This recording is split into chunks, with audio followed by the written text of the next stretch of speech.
What if one of the most important resources in Britain's history was not fuel or metal, but something almost invisible? Something so ordinary that it's easy to overlook. Because for much of the past, survival depended on salt. Welcome to the making of Britain. Salt is so familiar today that it can seem unremarkable.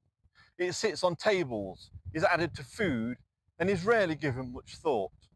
But historically, salt was essential. It was not simply a flavouring, it was a means of preservation, a way to store food beyond the immediate moment. Without refrigeration, the ability to preserve meat, fish, and other perishable goods depended heavily on access to salt. This made it a resource of fundamental importance, shaping where people could live, how they could store food, and how they could survive periods of scarcity. Salt occurs in different forms, and in Britain one of the most significant sources lay underground in large deposits formed millions of years ago. These deposits could be accessed through mining or by dissolving salt in water to create brine, which could then be evaporated. One of the most important regions for this was the Cheshire salt mines, where extensive salt beds provided a reliable source of the mineral. The presence of these deposits meant that certain areas had a distinct advantage, becoming centres of production that supplied wider regions.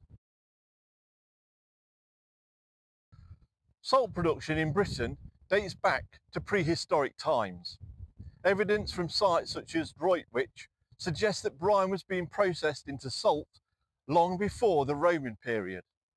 The process required knowledge, labour and fuel. Brine would be heated in containers until the water evaporated, leaving behind salt crystals. This was not a simple or effortless task. It required sustained effort and resources. And yet it was undertaken because the result was so valuable. Salt extended the life of food, making it possible to store supplies, to plan for the future, and to support larger, more stable communities. Because salt was both essential and unevenly distributed, it became an important item of trade. Regions with access to salt could exchange it for other goods, creating networks of movement and interaction. Transporting salt was not without difficulty, but its value justified the effort. Roads, rivers, and later canals became routes along which salt travelled, linking production sites to areas of consumption. In this way, the mineral beneath the ground contributed to patterns of connection above it. It helped shape economic relationships, linking different parts of Britain through exchange of a basic necessity. At this point, it's worth considering how something so ordinary could hold such importance. When a resource is essential to survival, does it become more valuable than those that are more visible or dramatic? And how often do the most important elements of a society go unnoticed simply because they are so familiar? Share your thoughts in the comments, because this question sits at the centre of how we understand resources and their impact. As with other valuable resources, salt became associated with control and authority. Those who managed its production and distribution held a degree of power. In some periods, salt production was regulated, taxed or controlled by local or national authorities. This reflected its importance. Access to salt was not just a matter of convenience, it was a matter of stability. Ensuring a reliable supply meant supporting populations, maintaining food stores, and enabling trade.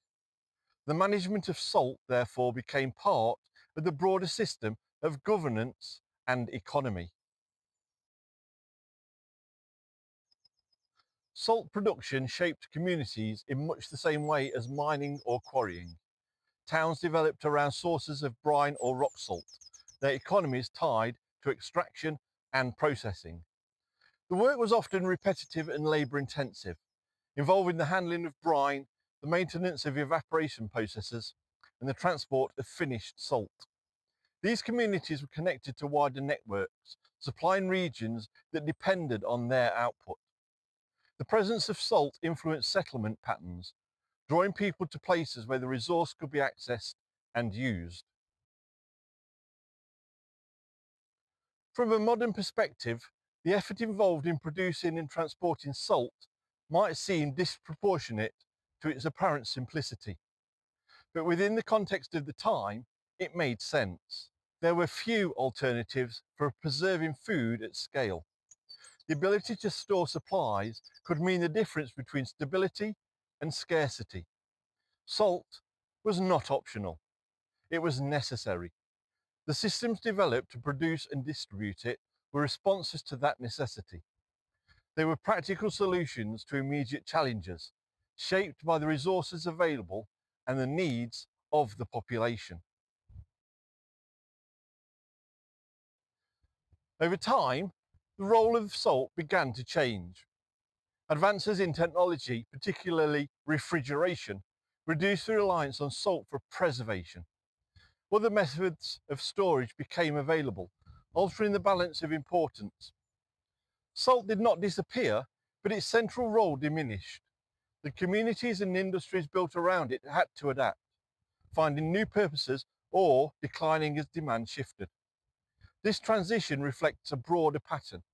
Resources that are essential in one period may become less so in another as technology and society evolve. Despite these changes, the influence of salt remains embedded in Britain's history.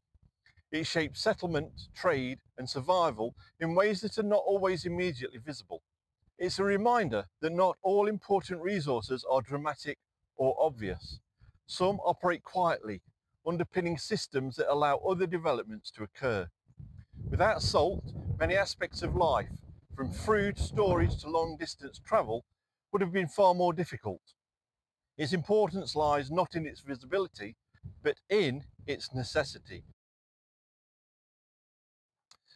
If something as simple as salt could shape where people lived, how they survived, and how they connected with others, what does that suggest about the role of overlooked resources in history? How many other elements taken for granted at the time have quietly influenced the course of events? Thanks for walking a little further along the path that made Britain with me. If you liked it, there's a button especially to let me know, and I'd really appreciate a click.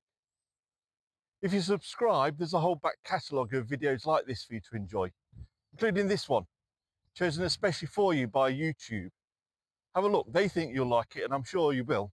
So thanks again for watching, take care, until next time, bye.